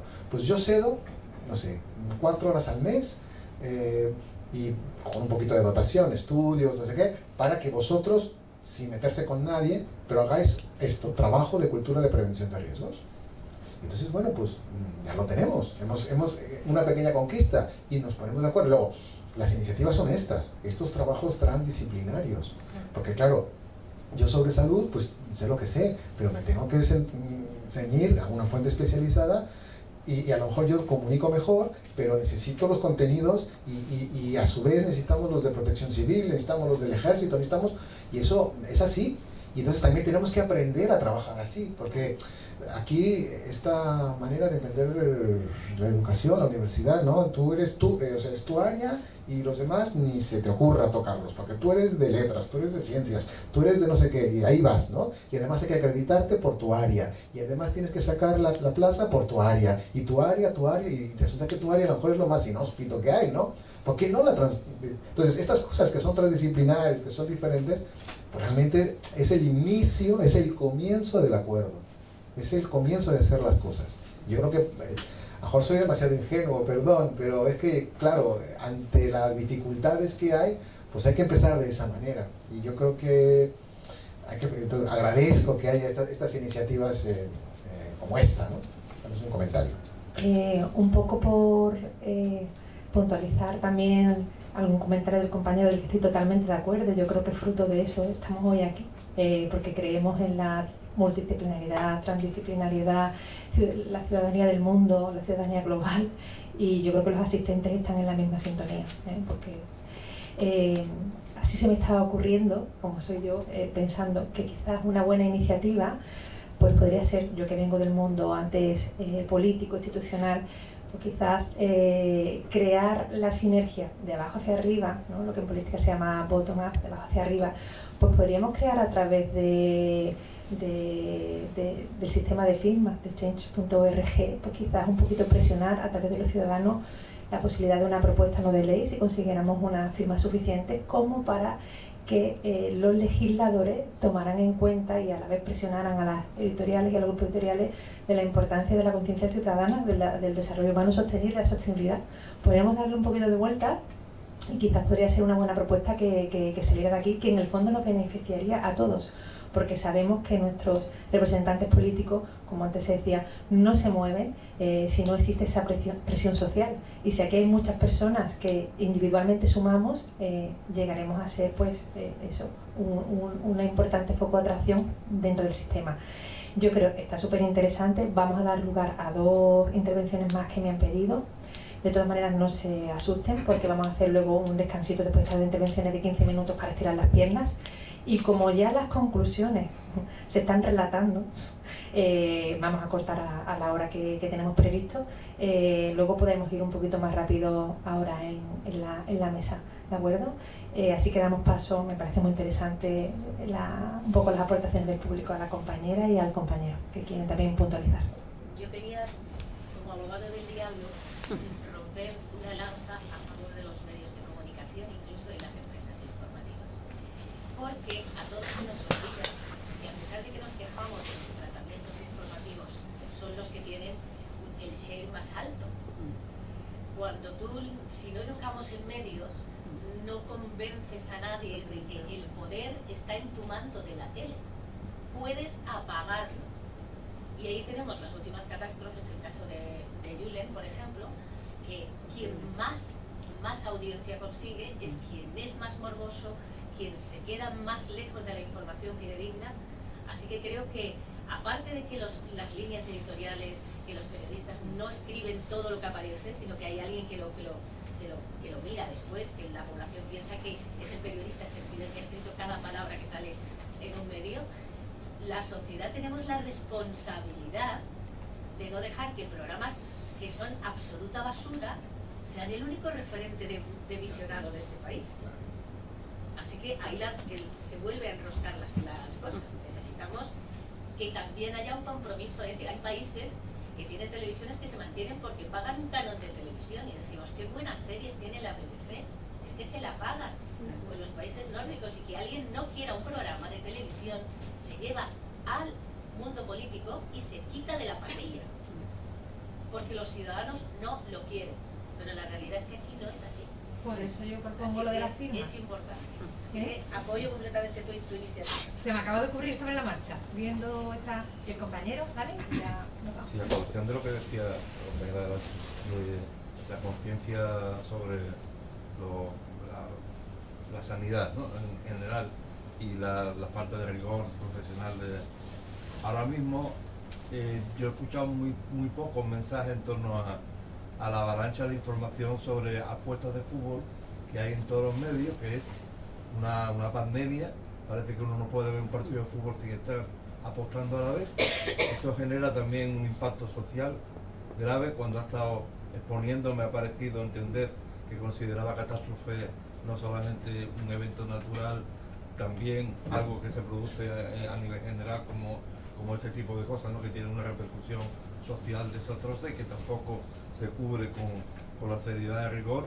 Porque claro, retomando lo que decía antes, ¿qué medio, qué empresa periodística, qué empresa comunicativa va a permitir a un profesional cuestionar una fuente de ingreso potente como es la apuesta de fútbol? Canal Plus va a hacerlo cuando tiene 10 minutos, 15 minutos antes de cada partido diciendo cuáles son las apuestas de cada... Es que es de loco, coño. Que es de loco. Y la gente también tendría que tener un poquito de conciencia en torno a esto. Se puede ver fútbol sin apostar, porque se prohibieron los anuncios. O sea, no se puede anunciar una cerveza con alcohol, una cerveza normal, pero sí se puede anunciar apuestas. Entonces, igual también una cuestión cultural, porque lo de la apuesta es más anglosajón, ¿no? Y esa es otra dimensión del asunto, ¿no? Pero lo de la apuesta es un hecho a considerar también desde el punto de vista médico, desde el punto de vista de salud mental de la población, desde el punto de vista económico, pero también se toma cachondeo. Y ningún medio, aunque un periodista diga, yo voy a hablar sobre esto, a ver si te dejan. Eso solo en el caso, como estamos hablando, que haya una movilización social importante Una catástrofe también. Para que de alguna manera ejerza la misma presión que los grupos empresariales, en este caso los de las apuestas, y el legislador se vea entre varias partes, varios tercios, y tenga que darle a cada uno lo suyo. O sea, no es que vaya a ganar una parte sobre la otra, porque los poderes económicos influyen directamente en los poderes políticos y sociales, pero sí que haya una movilización importante y ya tengan que ceder espacio. Eso sí, sería nuestra primera batalla. ¿Qué político le va a decir a una empresa periodística, a un medio, oye, no informe sobre esto, no descancha esto? Te va a decir, mira, yo ingreso con esto igual que con tu campaña electoral. A ver, me ubico. Súper interesante, esto lo retomamos luego, por último, ¿vale? La última intervención, y luego vamos a seguir hablando del tema, el compañero. Yo también soy periodista, mi nombre es Roberto, y yo estoy muy de acuerdo con él, pero es que creo que no solo el problema está en las apuestas, sino yo voy mucho más allá en cuanto al pesimismo de lo que nos dejen hacer a los periodistas. En cuanto al alcohol, si Canasta o si Bifitter te pagan el faldón de la portada, ¿qué haces con el alcohol?